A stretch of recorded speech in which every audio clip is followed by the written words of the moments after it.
ಐದಾರು ತಿಂಗಳಲ್ಲಿ ನಾವು ಮಾಡ್ತಾ ಇದ್ದೀವಿ. ಸುಮಾರು ಅದರಲ್ಲಿ 20 ಲಕ್ಷ ಇನ್ವೆಸ್ಟ್ ಮಾಡಿ ಎಲ್ಲ ಲೋನ್ ಮಾಡಿ ಎಲ್ಲ ಮಾಡಿದ್ದಿಲ್ಲ. ಈಗ ನಾವು ಮಾಡಬೇಕು ಒಂದು ಎಲ್ಲ ಇಂಪ್ರೂವ್ಮೆಂಟ್ ಮಾಡ್ಕೊಂಡು ಇದರಲ್ಲಿ ಬೇಕರಿ ಸುಟ್ಟೋಗಿದೆ ಈಗ. ಸೊ ಅದಕ್ಕೆ ಮನೆಗೆ ನಾವು ಒಬ್ಬನೇ ಮಾಡೋದಿದೆ. ಒಂದು ಪಿಲ್ಲರ್ ಇದ್ದಾಗ ನಮ್ಮ ಮನೆಗೆ. ಎಷ್ಟು ಮಾಡಿ ಸರ್ ಇನ್ವೆಸ್ಟ್ ಇದ್ರೆ? ಇದರಲ್ಲಿ ಲೋನ್ ತೊಗೊಂಡಿವ್ರಿ 20 lakh. 20 lakh loan private loan ತೊಗೊಂಡಿವಿ. ಅದು ಕ್ಯಾಪಿಟಲ್ ಟೈಗರ್ ಕ್ಯಾಪಿಟಲ್ ಅಂತೇಳಿ ಅದೂನೇ ಅದರಲ್ಲಿ ತಗೊಂಡಿವಿ. ಅದರ ಈಗ ಅದು ಹೆಂಗೆ ಕಟ್ಟಬೇಕು ಹೆಂಗೆಲ್ಲ EMIಗಳೆಲ್ಲ ಮತ್ತು ಬೇರೆ ಕಡೆ ಎಲ್ಲವ ಈ ಒಂದು ಬೇಕರಿ ಮೇಲೆ ಡಿಫ್ರೆಂಟ್ ಇದೆ. ನಾವು ಇದು ಎಷ್ಟು ಗಂಟೆಗೆ ನಿಮ್ಗೆ ಗೊತ್ತಾಗಿದೆ? ಇದು ಏನು ಗೊತ್ತಾಗಿಲ್ಲ. ಬೆಳಗ್ಗೆ ನಮಗೆ 6 ಗಂಟೆಗೆ ಕಾಲ್ ಮಾಡಿದ್ದಾರೆ. ಮತ್ತು ನಾವು ಬಂದು ನೋಡೋಕ್ಕೆ ಎಲ್ಲ ಸುಳ್ಳದಿತ್ತು. ಮತ್ತು ಅಗ್ನಿಶಾಮದರೆಲ್ಲ ಬಂದು ಎಲ್ಲ ನೆನೆಸಿದ್ರು, ಎಲ್ಲ ನೋಡಿದೆವಲ್ಲ. ಇದಾಯ್ತು ಅನ್ಬೋದು. ಎಷ್ಟು ಗಂಟೆ ತನಕ ಚಲ ಸರ್? ರಾತ್ರಿ 10:30 ತನಕ ನಾವು ಇಲ್ಲೇ ಇರ್ತೀವಿ. ಇಲ್ಲೇ ಇರ್ತೀರಾ ಸರ್? 10:30 ಕೋಣೆಗಾರ ಗಿರಾಕಿ ಬರ್ತಾವ ಅಂದಾಗಲೇ ನಾವು ಜರ ವೇಟ್ ಮಾಡ್ತಾ ಇರ್ತೀವಿ. ಆಮೇಲೆ ಬಿಚ್ಕೊಂಡು ಮತ್ತು ಮುಚ್ಕೊಂಡು ಮನೆಗೆ ಹೋಗ್ತಿರ್ತೀವಿ. ಅಚ್ಚಾ, ಇದು ಇದ್ರ ಸರ್ ಅದರಿಂದ ಏನಂತೀರಿ? ಇದು ಬೇಕರಿ ಲೋನ್ ರೀ. ಲೋನ್ ಇಲ್ರಿ ಬೆಂಕಿ ಹಿಂಗೆ ಸರ್ ಆಚಕ್ ಆಗ್ಯಾದ ಸರ್. ಆಚಕ್ ಇದ್ ಕಡೆ ಬಂದ ಸರ್ ಬೆಂಕಿ ನೋಡಿಲ್ಲ ಸರ್. ಇನ್ನ ಒಂದ್ ಸರ್ ಈ ಬೇಕರಿ ಸುಟ್ಟದ್ ನೋಡ್ರಿ. ಇದ್ರಲಿಂದ ಅವ್ರ ಫ್ಯಾಮಿಲಿ ನಡಿಲತ್ತಿತ್ತು, ಮಕ್ಕಳು ಎಜುಕೇಶನ್ ಕಡೆಯಿಂದೆಲ್ಲ ಇದೇ ನಡೆಸ್ಲತ್ತಿತ್ತು. ಬಹಳ ತಕ್ಲೀಫ್ ಅದ ಸರ್ ಅವ್ರಿಗೆ. ಸದ್ದ ಇದು ಪರಿಹಾರ ಅವ್ರಿಗೆ ಕೊಡ್ಲಿಲ್ಲ ಅಂತಂದ್ರೆ ಅವ್ರು ಪೂರ್ತಿ ಮ್ಯಾಲೆ ಬರಲ್ರಿ ಸರ್. ಈಗ ಅವ್ರು ಯಾಕಂದ್ರೆ ರೋಡಿಗೆ ಬರ್ತಾರ. ಅವ್ರು ಪೂರ್ತಿ ಮನಿ ಸಂಸಾರ ಎಲ್ಲ ರೋಡಿಗೆ ಬರ್ತಾವ. ಇದ್ರ ಮೇಲೆ ಡಿಪೆಂಡ್ ಅದ ಸರ್. ಈಗ ಪರಿಹಾರ ಮಾಡ್ಕೊಡ್ರಿ ಸರ್. ಗಾಂಧಿಗಂಜ್ ಕಾಣಕ್ಕೆ ಏನ್ರ ಇದು ಮಾಡ್ರಿ. ಇಲ್ಲಿ ಇನ್ನೊಂದು ಹೋಟೆಲ್ ಇದು, ಇಲ್ಲಿ ಬಿ ಹೋಟೆಲ್ದಾಗ ಆಗ್ಯಾದ ಸರ್. ಮೊನ್ನೆ ಒಂದು 5-6 ದಿವಸ ಐತೆ ಸರ್. ಅಲ್ಲಿ ಬಿ ಮತ್ತೆ ಕಲ್ಯಾಣಿಕೆ ಆಗ್ಯಾದ ಸರ್. ಸಾನ್ವಿಕಿ ಅಂತಂದು ಸರ್ ಹೋಟೆಲ್. ಇದಕ್ಕೇನು ಕಲ್ಯಾಣಿಕೆ ಡೈಲಿ ಆಗ್ಲತ್ತಾವ ಸರ್. ಖರೆ ಏನು ರೆಸ್ಪಾನ್ಸ್ ಇಲ್ಲ ಸರ್. ಹೋದ್ ಸಂಡೇ ಆಗ್ಯದ ಮತ್ತು ಇವತ್ತೇನು ಇಲ್ಲ ಆಗ್ಯದ ಸರ್. ಸಂಡೇ ಗೊತ್ತು. ಸಂಡೇ ಅವ್ರಿಗೆ ಸಪೋರ್ಟಿಗೆ ಬಿ ಯಾರು ಇಲ್ಲ ಸರ್. ಯಾಕಂದ್ರೆ ಇದೇ ಇತ್ತು ಸಪೋರ್ಟಿಗೆ, ಇದೇ ಸುಟ್ಟು ಹೋಗ್ಯದ. ಅದೊಂದು ಪರಿಹಾರ ಮಾಡ್ಕೊಡು ಸರ್. ಸರ್ ಏನದ ನಿಮ್ಮ ತಮ್ಮ ಹೆಸರು? ನಮ್ಮ ಹೆಸರು ಸೀಮನ್ ಅದ ರೀ. ಇದಕ್ಕೆ ಏನಾದ ಪರಿಹಾರ ಹುಡುಕಿ ನಮ್ಗೆ ಬೇಗನೆ ಇದು ಮಾಡ್ಕೊಡಿ ಪ್ರಯತ್ನ ಮಾಡ್ತೀವಿ. ಸರ್ ಪ್ರತಿಯೊಂದು ಮೆದುಳು ಆಗ್ತದೆ. ಯಶಸ್ವಿ ಫೋಟೋಗ್ರಾಫಿ ಫಿಲಿಮ್ಸ್ ಓನರ್ ಇದನ್ನ ಓನರ್ ಇಲ್ಲಿ ರಾತ್ರಿ 4:05 ಕಳ್ಳಾಗ್ಯದ. ಕಳ್ಳು ಮಾಡಿ ಉರಿ ಹಚ್ಚಕ್ಕೆ ಹೋಗ್ಯಾರ. ನನಗೆ 5 ಕಾಲ್ ಬಂದದ್ದು. ಹಿಂಗೇನಣ್ಣ ಕಾಲ್ ಬಂದು ಉರಿ ಹತ್ತದ ನೋಡ್ರಿ ಅಂದ್ರೆ ಬಂದು ನೋಡೊಳಗೇನೆ ಮ್ಯಾಲಿನ ತಗಡ ತೆಗ್ದು ಒಳಗೆ ಬಂದಾರ. ಬಂದು 2-3 ಲಕ್ಷದ ಕ್ಯಾಮ್ರಾ ಇತ್ತು. 3 ಕ್ಯಾಮ್ರಾ ಒಯ್ದಾರ. ಮತ್ತು ಸಿಸ್ಟಮ್ ಬಾಕಿ ಸಿಸ್ಟಮ್ ಎಲ್ಲ ಉರಿ ಹಚ್ಚಕ್ಕೆ ಹೋಗ್ಯಾರ. ಒಂದು ಕೌಂಟ್ರ್ನಾಗ ಒಂದು 60,000 ಅಮೌಂಟ್ ಇದ್ದು. ಒಂದು ಮ್ಯಾಲಿಂದ ಒಂದು ಐಫೋನ್ ತೊಗೊಂಡಿದ್ದು ನಿನ್ನೆ ಹೊಸ 62,000 ಕೊಟ್ಟು ಪೂರ್ವಿಕದಾಗ ತೊಗೊಂಡು. ಅದು ಪೂರ್ವಿಕ ಕವರ್ ಬಿ ಇಲ್ಲ, ಅದು ಬಿ ಇಲ್ಲ. ಎಷ್ಟು ತನ ಇದ್ರಿ ಇದ್ರ ದುಕಾನಲ್ಲಿ? ಇನ್ನು ಟೋಟಲ್ ಇಲ್ಲಿಲ್ಲ 15 ಲಕ್ಷ ರೂಪಾಯಿ ಮೇಲೆ ಅದ ರೀ. ಇಲ್ಲಿಲ್ಲ ನೈಟ್ ಎಷ್ಟು ಗಂಟೆ ತನ? ನೈಟ್ ನಾ 10 ತನಕ ಇದ್ರಿ. ಡೈಲಿ 11-11:30 ತನಕ ಇರ್ತೀನಿ. ಇದನ್ನ ಏನಾರ ಸ್ಪಾರ್ಕ್ ಆಗ್ಯದ ಅಂತಾರೆ ಏನಾರ ಕಳ್ರು? ಸ್ಪಾರ್ಕ್ ಅದು ಏನು ಆಗಿಲ್ಲ ರೀ. ಪ್ರೂಫ್ ಅದಲ್ಲ. ಸ್ಪಾರ್ಕ್ ಅದು ನಮ್ಮಲ್ಲಿ ಟೋಟಲಿ ಆಗಲ್ಲ. ಯಾಕಂದ್ರೆ ನಮ್ಮಲ್ಲಿ MCB ಅವ.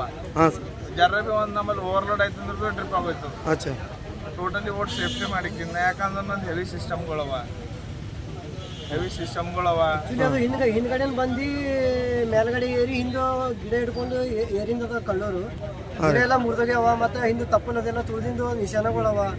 ಮ್ಯಾಲ ಏರಿ ಎಲ್ಲ ಮಾಡಿ ತಗಡ ಸ್ಕ್ರೂ ಬಿಚ್ಚಿ ಒಳಗೆ ಬಂದು ಸಿಲ್ಲಿಂಗ್ ಹೊಡೆದು ಒಳಗೆ ಇಳಿದಾರ. ಒಳಗೆ ಇಳಿದು ಎಲ್ಲ ಹೊಡೆದು ಎಲ್ಲ ಮಾಡಿ ತೊಗೊಂಡು ಎಲ್ಲ ಸಿಸ್ಟಮ್ ಎಲ್ಲ ತೊಗೊಂಡು ಹೋಗ್ಯಾರ. ಕ್ಯಾಮ್ರಾ ತೊಗೊಂಡು ಹೋಗ್ಯಾರ. ಸಿಸ್ಟಮ್ ಎಲ್ಲ ಸುಟ್ಟೋಗ್ಯಾವ. ಒಂದೊಂದು ಸಿಸ್ಟಮ್ 2 ಲಕ್ಷ 3 ಲಕ್ಷ ಒಂದೊಂದು ಸಿಸ್ಟಮ್ಗಳವ. 2-3 ಸಿಸ್ಟಮ್ ಸುಟ್ಟಾಕ್ಯಾರ. ಮತ್ತು ಪೆಟ್ರೋಲ್ ಹಾಕಿ ಉರಿ ಹಚ್ಚಾರ. ಮತ್ತು ಏನಿದ್ದು ನಾವು ನೋಡಿದಾಗ ಟೇಬಲ್ ಮೇಲೆ ಕುರ್ಚಿ ಅವ. ಮತ್ತು ಸಿಸ್ಟಮ್ ಒಳಗಿನ ಸಿಸ್ಟಮ್ ಪೂರ ಹೊರಗೆ ಬಂದು ಬಿದ್ದಿಂದದ. ಕಲ್ಟನ್ಗಳು ಬಂದು ಸಿಸ್ಟಮ್ ಮೇಲೆ ಬಿದ್ದಿಂದದ. ಲೈವ್ ಪ್ರೂಫ್ ಅದ ಸರ್ ಇದೆಲ್ಲ.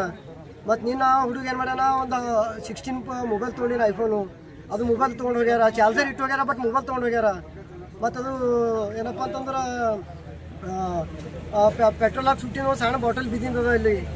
ಅದು ಬಿ ಲೈವ್ ಕಾಣುತ್ತದ. CC ಕ್ಯಾಮ್ರಾ ಕೂಡ ಸರ್? CC ಕ್ಯಾಮ್ರಾ ಎಲ್ಲ ಅದಾವ ಒಳಗೆ. ಅಗ್ನಿಶಾಮಕ ನೀರು ಹೊಡೆದಿನ ಕಡೆಯಿಂದ ಅದು DVR ಖರಾಬ್ ಆಗದ್ಕಿನ ಅಂತ ಬಂದ್ ಮಾಡಿ ಇಟ್ಟಿದ್ದೇವೆ ಪ್ರೆಸೆಂಟ್. ಅದು ಬಿ ಓಪನ್ ಮಾಡ್ತೀವಿ. ಕಾನೂನು ಪ್ರಕಾರ ಇದು ಕೈ ಬಳಬೇಕು ಪೊಲೀಸರು. ಮತ್ತು ನಮ್ಮದು ಬೀದರ್ ಸಚಿವರಾದಂಥ ರಹೀಮ್ ಖಾನ್ ಅವರು ಅಲ್ಲಿ ಈಶ್ವರ್ ಖಂಡ್ರೆ ಅವರು ಅಲ್ಲಿ ಏನಾದರೂ ಬಂದು ಇದಕ್ಕೆ ಪರಿಹಾರ ಕೊಡ್ಬೇಕಂತೇಳಿ ವಿನಂತಿ ಮಾಡ್ತಾ ಇದ್ದೀವಿ ನಾವು. ಮತ್ತು ಗಾಂಧಿಗಂಜ್ ಗಾಂಧಿಗಂಜ್ ಪೊಲೀಸ್ ಸ್ಟೇಷನ್ ಹೋಗಿದ್ರು ಸರ್, 2.5 ಬರ್ತೆ ಅಂದ್ರೆ ಇನ್ನ ತನಕ ಬಂದಿಲ್ಲ. ಈಗ ಒಬ್ಬರು ಸರ್ ಬಂದು ನೋಡ್ಕೊಂಡು ಹೋಗ್ಯಾರ, ಇನ್ನ ಬರ್ತೆ ಅಂದ್ರಪ್ಪ ನಾವು ಮಾಡಕ, ಇನ್ನ ಬಂದಿಲ್ಲ. ಜಲ್ದಿ ರೆಸ್ಪಾನ್ಸ್ ಮಾಡಲ್ಲಾಗ್ಯಾರ ಅಂತ ಹೇಳಿರಿ. ಟೋಟಲ್ ಎಷ್ಟು ಲಕ್ಷ ಸಾಮಾನು ಇದಾವೆ ಅಂತ? ಟೋಟಲ್ 15 ಲಕ್ಷ ಮೇಲೆ ಅದ ರೀ. ಎಲ್ಲ ಅಮೌಂಟ್ ಬಂತು ಸಿಸ್ಟಮ್ ಎಲ್ಲ ಸೇರಿ ಒಂದು 15 ಲಕ್ಷ ತನ ಲಾಸ್ ಆಗಿದೆ ಸರ್. ಟೋಟಲಿ ಏನು ಭೀ ಉಳಿದಿಲ್ಲ ಅಂತ ಹೇಳಿರಿ. ಒಳಗೆ ನಾನು ಲೋನ್ ಮಾಡಿ ಅಲ್ಲಿ ಇಲ್ಲಿ ಬ್ಯಾಂಕ್ನಾಗ, ಯೂನಿಯನ್ ಬ್ಯಾಂಕ್ನಾಗ ಲೋನ್ ತೊಗೊಂಡಿದೆ, ಎಕ್ಸಿಸ್ ಬ್ಯಾಂಕ್ನಾಗ ಲೋನ್ ತೊಗೊಂಡಿದೆ, ಎಲ್ಲ ಲೋನ್ ತೊಗೊಂಡು ಸಾಮಾನು ಪರ್ಚೇಸ್ ಮಾಡಿದೆ.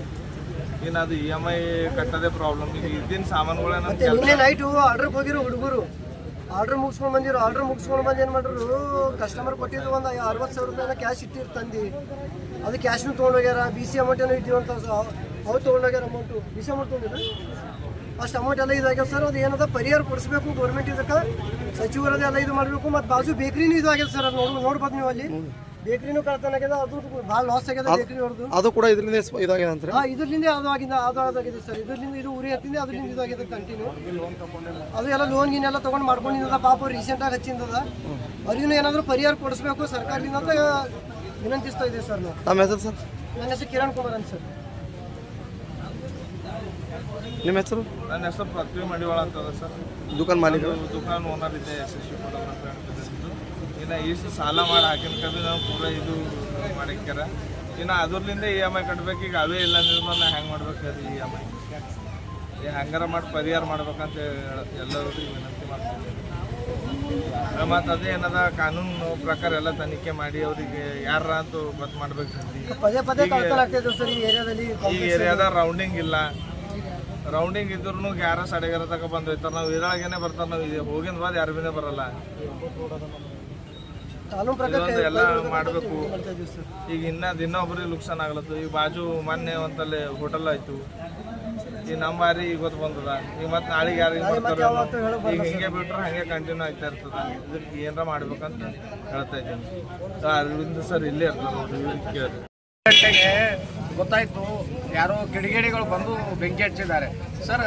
ಅದು ಬೆಂಕಿ ಹಚ್ಚಿದವ್ರಿಗೆ ಏನು ಸಿಗ್ತದೋ ಗೊತ್ತಿಲ್ಲ ಸರ್. ಇಲ್ಲಿ ಸಾಲ ಸೂಲ ಮಾಡಿ ಏನೋ ಒಂದು ನಾವು ಬಿಸ್ನೆಸ್ ಮಾಡ್ಬೇಕಂತೇಳಿ ಬಂದು ಬೀದರ್ನಲ್ಲಿ ಬಂದು ಡೆವಲಪ್ಮೆಂಟ್ ಮಾಡೋ ಸಲುವಾಗಿ ಇಲ್ಲಿ ಬೀದರಲ್ಲಿ ಒಂದು ಶಾಪ್ ಹಚ್ತೀವಿ, ನಾವೆಲ್ಲ ಕೆಲಸ ಮಾಡ್ತೀವಿ, ಎಲ್ಲೋ ಒಂದು ಕಡೆ ಬ್ಯಾಂಕಿಂದ ಲೋನ್ ತೊಗೋತೀವಿ ಸರ್. ತೊಗೊಂಡ್ಮೇಲೆ ಇಂಥ ಒಂದು ಘಟನೆ ಆದಾಗ ಸರ್ ಮಾಲಕರು ಎಲ್ಲಿರಬೇಕು ಸರ್? ಒಂದೇ ಒಂದು ಉಳಿತೇವರಿಗೆ ಸೂಸೈಡ್ ಮಾಡ್ಕೊಂಡ್ಬಿಟ್ಟು ಮತ್ತೊಂದು ಉಳಿಯಲ್ಲ. ಇಂಥ ಸಿಚುವೇಶನ್ಸ್ಗಳು ಕ್ರಿಯೇಟ್ ಆಗ್ತಿದ್ದಾವೆ.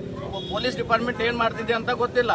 ಮತ್ತು ಅದ್ರ ಜೊತೆಗೆ ಇಲ್ಲಿರುವಂಥ ಸಾರ್ವಜನಿಕ ಒಂದು ಭಯದ ವಾತಾವರಣ ಸೃಷ್ಟಿಯಾಗಿದೆ ಸರ್. ದಿನನಿತ್ಯ ಇದ್ದರೆ ಒಂದಿಲ್ಲ ಒಂದು ಕಾರಣದಿಂದಾಗಿ ಇಲ್ಲಿ ಕಳ್ಳತನಗಳು ನಡೀತಾನೆ ಇದ್ದಾವೆ.